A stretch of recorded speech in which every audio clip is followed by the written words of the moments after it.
Hello everyone, welcome back to Lakshya Marg. मेरा नाम है रौनक और आज हम लोग शुरू करने वाले हैं एक brand new series of a brand new chapter from a brand new class.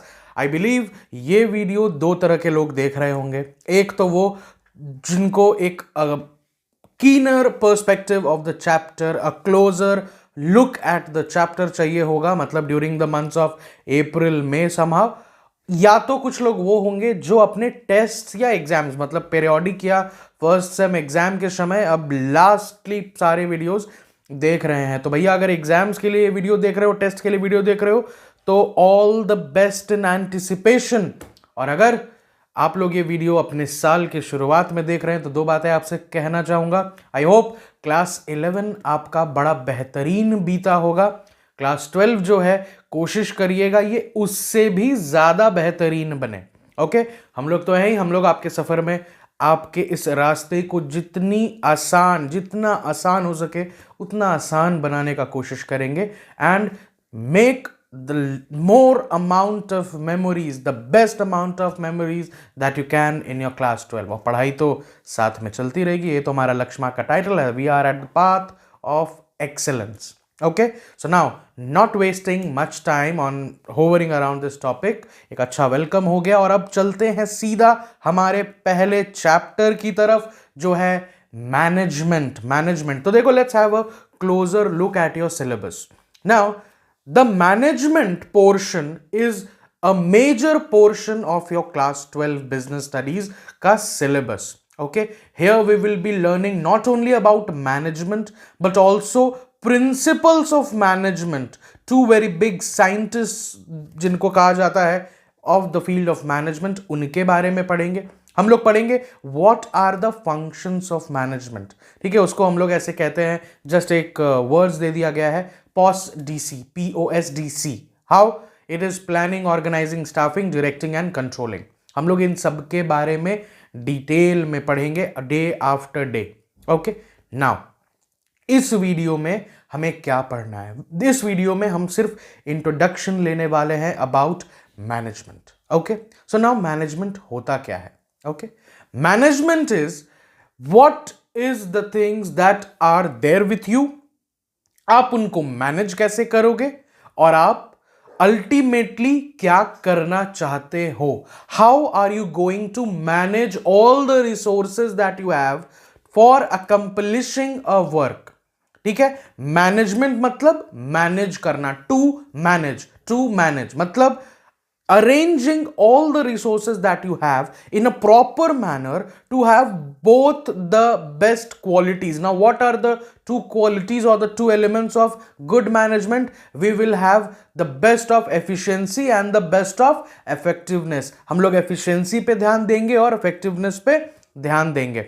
Okay, so now efficiency क्या होती है, effectiveness क्या होता है, ये भी हम लोग आगे पढ़ेंगे चैप्टर में। अभी बस हम लोग ओवरव्यू ले रहे हैं। सेम मैनेजमेंट का डेफिनेशन क्या होता है वो भी हम लोग डिटेल में जानेंगे, मगर आप एक ऊपर समझो, management means to manage. Okay, क्या क्या मैनेज करते हैं हम लोग? वर्क मैनेज करते हैं, हम लोग पीपल मैनेज करते हैं, we manage our organization and we manage all the resources that are there at our disposal.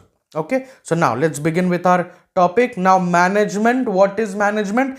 It says management is an art of getting things done। हमने कहा ना, आप किसी काम को कैसे पूरा करते हो, the art of getting things done with and through others।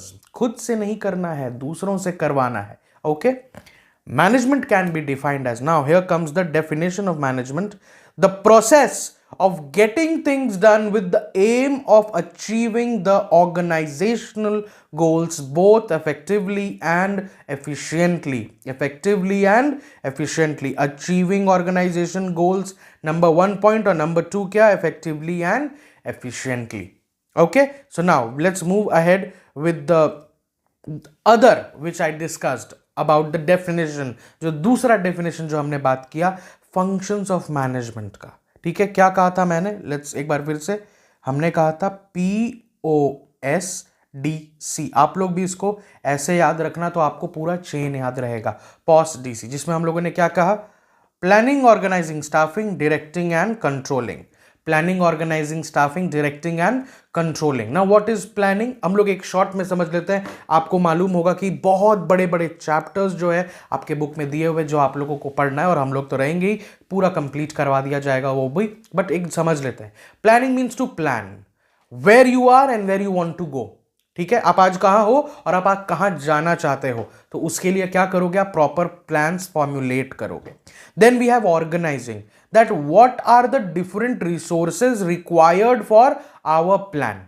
Then we have staffing, कि for to place the best person available for the job.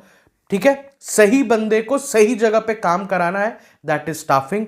Then we have directing, कि जिस जगह पर जिसको भी बैठाया गया हो उसको अच्छे से डायरेक्टिंग करना है. And finally we have controlling, जिसका मतलब है टू लुक बैकवर्ड्स, कि जो प्रोसेस हम लोगों ने शुरू किया था वो ठीक से प्रॉपरली फॉलो हो रहा है कि नहीं हो रहा है. To control, to have a overlook, कि हम लोगों का जो अल्टीमेट ऑब्जेक्टिव था वो पूरा हो रहा है कि नहीं.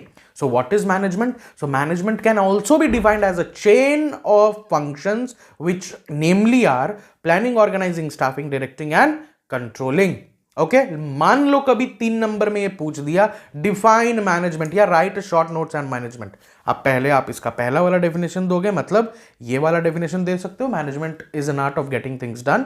फिर उसके बाद ये दे सकते हो कि management can also be defined as a series of function, जिसमें पॉस डीसी आता है, एंड देन एक एक लाइन में सबको POS DC सबको अच्छे से एक्सप्लेन कर दो, एक एक लाइन में, 1.5 लाइन में. That's more than enough.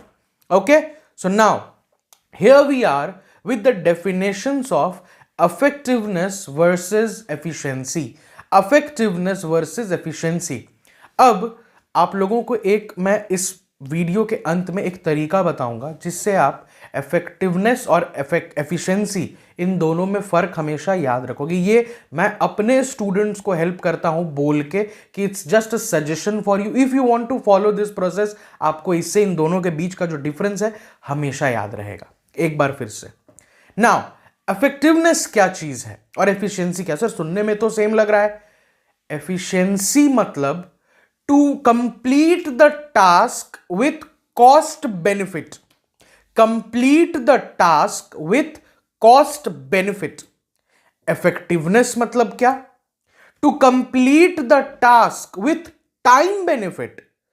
Time benefit, to complete the task with time benefit. इसका मतलब क्या? कॉस्ट बेनिफिट मतलब हमें काम को इस तरीके से करना है so that there is optimum utilization of resources which will ultimately bring down the cost of production, which means we are having cost benefit in efficiency. जब हम बात करते हैं इफेक्टिवनेस की, as you can see on the screen, effectiveness मतलब time benefit, which means हमें काम को इस तरीके से करना है सो दैट काम जल्द से जल्द खत्म हो जाए, जल्द से जल्द खत्म हो जाए.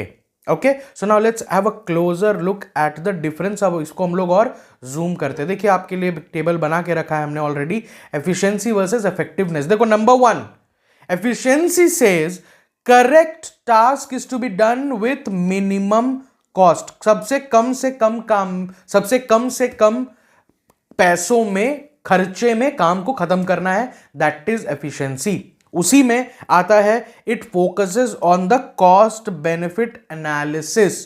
Cost benefit analysis plus it also focuses on optimum utilization of resources. किसी भी रिसोर्सेज को टू द फुलेस्ट यूज करना है, तभी आपको आएगा cost of production minimum level पे.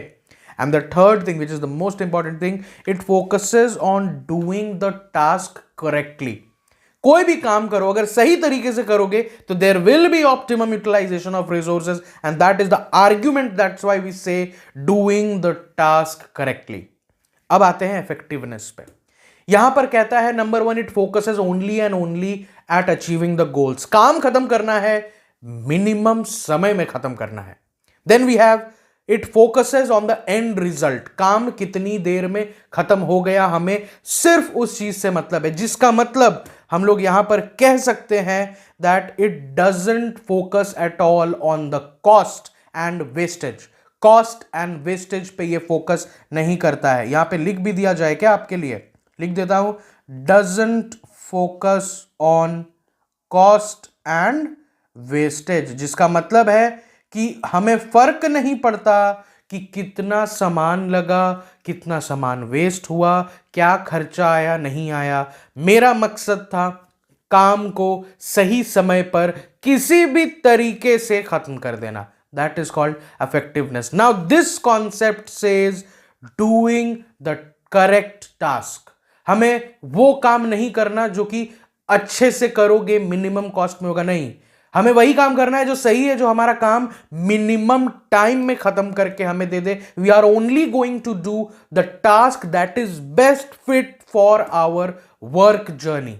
ओके, यही था difference between effectiveness and efficiency. So this concept I will just write here, it is very very important for your periodic tests and also for your exams. अगर आप exams की तैयारी कर रहे हो ये तो भी इंपॉर्टेंट है, और अगर आप पीटी की तैयारी कर रहे हो, पेरियोडिक टेस्ट, मंडे टेस्ट, उसके लिए भी एफिशिएंसी और इफेक्टिवनेस का टॉपिक बहुत बहुत इंपॉर्टेंट है। अब हमने कहा था एक प्रॉमिस की आपसे, I will give you a technique जिससे इफेक्टिवनेस और एफिशिएंसी के बीच का आप हमेशा फर्क जान के रखोगे या याद रहेगा।